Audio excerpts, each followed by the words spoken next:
রহিম রচিত আমি বীরাঙ্গনা বলছি বই থেকে। 1971 সালের উৎকাল আন্দোলনে আমি ছিলাম রাজশাহীতে। 27 মার্চ অন্ধকার থাকতে থাকতে আমরা রওনা হলাম গ্রামের বাড়ির দিকে। হঠাৎ স্থানীয় চেয়ারম্যানের জিপ এসে দাঁড়ালো আমাদের সামনে। বাবাকে সম্বোধন করে বললেন, ডাক্তার বাবু আসেন আমার সঙ্গে। হয়তো জ্ঞান হারিয়েছিল আমার। সচেতন হয়ে উঠে বসতেই বুঝলাম এটা থানা, সামনে বসা আর্মি অফিসার। বললাম, আমাকে আমাকে বাবা মায়ের কাছ থেকে কেড়ে এখানে আনা হয়েছে কেন? অফিসার হেসে উত্তর দিলেন, তোমার নিরাপত্তার জন্য। সন্ধ্যের কিছুক্ষণ আগে চেয়ারম্যান সাহেব এলো। সবকিছু জেনেও আমি ওনার পা জড়িয়ে ধরলাম। কাকা বাবু, আমাকে বাবার কাছে রেখে আসুন। আমি আপনার মেয়ে সুলতানার সঙ্গে একসঙ্গে খেলাধুলা করেছি, স্কুলে পড়েছি, আমাকে দয়া করুন। উনি আমার পা ছাড়া দিয়ে দ্রুত সেখান থেকে বেরিয়ে গেলেন। মানুষ কেমন করে কমতে বসু হয়ে যায় ওই প্রথম দেখলাম। এরপর 16ই ডিসেম্বরের আগে মানুষ আর চোখে পড়েনি। প্রথমে আমার উপর পাশবিক নির্যাতন চালায় এক বাঙালি। বিস্ময়ে আমি বোবা হয়ে গিয়েছিলাম। সে রাতে কতজন যে আর অত্যাচার করেছে বলতে পারবো না, 6-7 জন হবে। অফিসারের হাত ধরে মিনতি করে বলেছিলাম, আমাকে রক্ষা করবার কথা বলছেন, আমি তো রক্ষা পেয়েছি, এবার আমাকে ছেড়ে দিন। আপনি আমার ভাই, আপনার বয়সে আমার বড় ভাগ আছে। অফিসারকে হঠাৎ ধুতি ছিড়িয়ে দিয়ে আমার মুখে কি সব গালাগাল করে গেল। আমি নিস্তব্ধ নিথর বসে রইলাম। মনে হলো কেন আমি তার চরণে প্রথম অর্থ হলাম না, এটাই তার ক্ষোভ। কিন্তু সেটা তার অক্ষমতা। আমি এখন জড় পদার্থ, যে যখন যেখানে টেনে নিয়ে গিয়ে যে অত্যাচার করেছে সয়ে গেছি। সম্ভব হলে তাদের বাক্যটি উচ্চারণ করেছি, জয় বাংলা। তার বোধগম্য হলে কিছু থুতু, কিছু লাঠি উপহার পেয়েছি।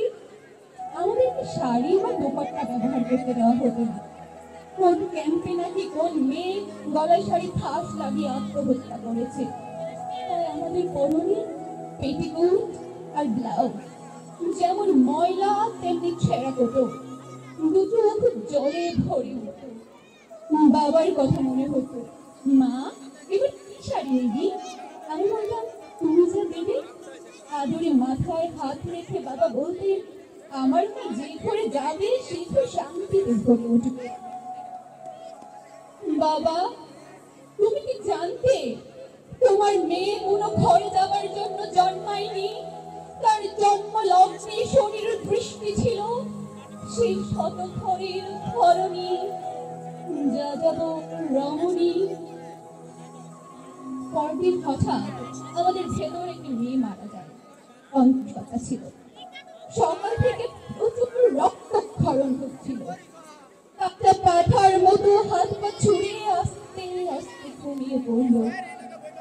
মুখখানা নীল হয়ে গেল।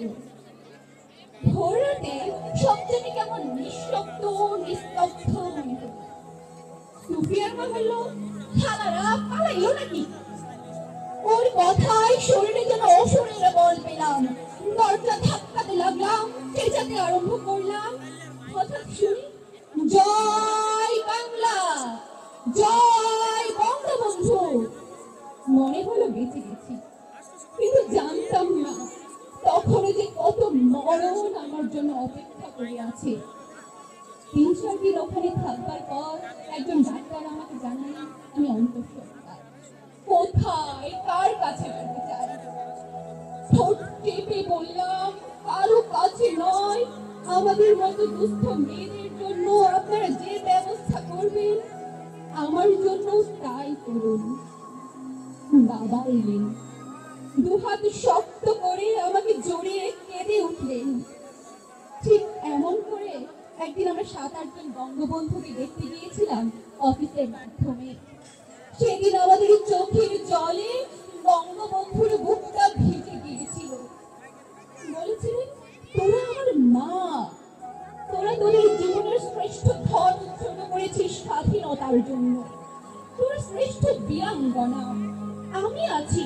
তোদের আর চিন্তা কিসের?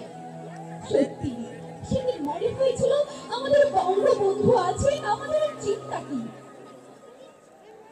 কিন্তু কিন্তু বাবার মুখে তো সেই অস্ত্রপাত করতে পারলাম না। মুখ তুলে বললাম, বাবা আমি কি এবার যাবো তোমার সঙ্গে? বাবা একটু থেমে ইতস্তত করে বললেন, না মা, আজ আমি তোমায় নিতে পারবো না। আস্তে করে বাবার বাহু বন্ধন থেকে নিজেকে মুক্ত করে নিলাম। দাদা এসেছিলেন কলকাতা থেকে আমার শাড়ি নিয়ে। দাদা অবশ্য একটা কথা বলে গেলে যেটা বাবা বলতে পারেননি। তারা আমরা যে যখন পারবো তোকে এসে দেখে যাবো, তুই কিন্তু আবার হুট করে ওই বাড়িতে উঠে পড়িস না। তাছাড়া ওই বাড়িতে গিয়ে চিঠিপত্র লিখবার দরকার নেই, তুই তো ভালোই আছিস। সরকার থেকে ক্ষতিপূরণ পেয়েছি, তাহলে বাড়ি ঘরও মেরামত করা হয়েছে।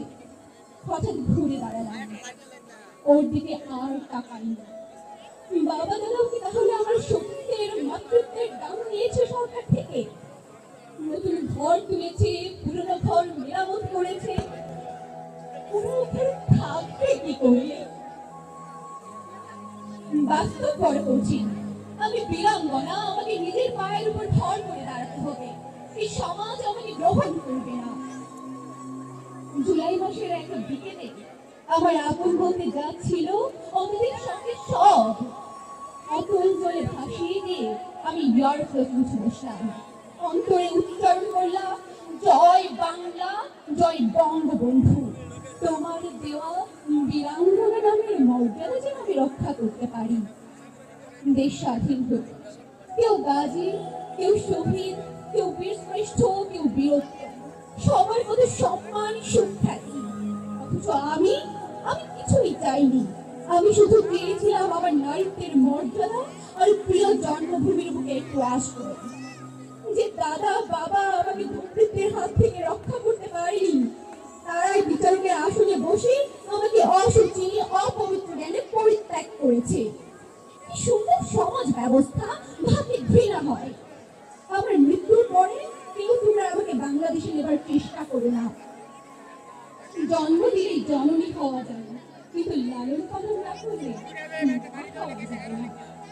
প্রতি নিঃশ্বাসে আমি অভিসম্পাত দিই বাঙালি জাতিকে, তাদের হীনমন্যতার জন্য, তাদের মাকে অসম্মান অপমান করবার জন্য।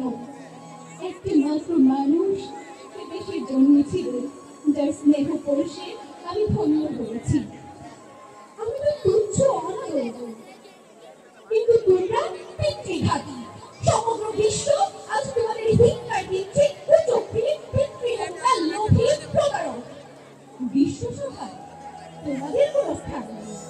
ধন্যবাদ।